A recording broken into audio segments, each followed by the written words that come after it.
In my pursuit of knowledge, I try to seek out the wisdom of others so that I can learn from their successes and their failures. I seek out parallels between their beliefs and my own, and I try to align myself with the divine path of wisdom. When I look to these sources of wisdom, I find that some things I learn are useful, so I absorb these things, and other things I don't really need, so I ignore them. I latch upon the things that I feel enhance my perspective, and I discard the rest. Somewhere along that path, I picked up the story that I'm about to share with you. I'm not sure where. The source of this story was lost somewhere amongst the various pieces of information that I've absorbed. So if anyone in the audience recognizes the author of this point, please let me know after this speech so that I can begin to give them proper credit. Here's the story. A wise man and a regular man are sitting on a park bench. They don't know each other, but nonetheless they strike up a conversation.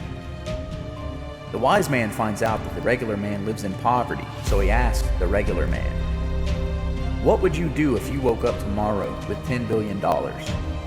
Would you do the same things that you're doing today? Would you stay home, or would you go out and do things with the ability that this money has provided you?" The regular man, in response, begins to excitedly list grand things, expressing that he'd definitely go out into the world, eager to conquer things that had always been outside of his reach. The wise man silently considers the regular man's responses for a moment, and then he asks, "If you were to already have this money, and you were then met by death himself, and he demanded that you give him the $10 billion in order to wake up tomorrow, what would you do?" He said, "Understand that there is no way around it. Death is a factual certainty without the trade. What would you be willing to give up to wake up tomorrow?" The poverty-stricken regular man, almost instantly, with very little hesitation, replies, "Well, I'd give death all of the money, because I can't spend the money if I'm dead." The wise man nods knowingly, looking into the eyes of the regular man, and states, "So every morning that you wake up, you have something more valuable than $10 billion. What are you going to do with this valuable thing today?" The moral of this story is pretty simple. When you ask people how they are, you hear them say things like, "I'm alive, I'm still above dirt, so I'm pretty good." Or, my personal favorite, "living the dream." Do you think these people really recognize how valuable it is to be alive? They may, but that's not the important question. The important question is, do you recognize how blessed you are? Are you actually living the dream? And if not, what's stopping you? What are you doing with your $10 billion?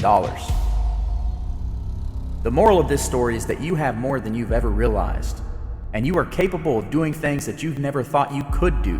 But first, you've got to recognize the value in what you have. You've got to start treating the things that you have with respect and reverence, as if they are valuable. Did you fail at something?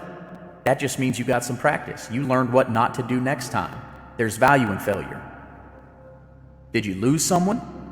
That'll teach you to say the things that matter to the others in your life before they're gone too. There's valuable wisdom in loss.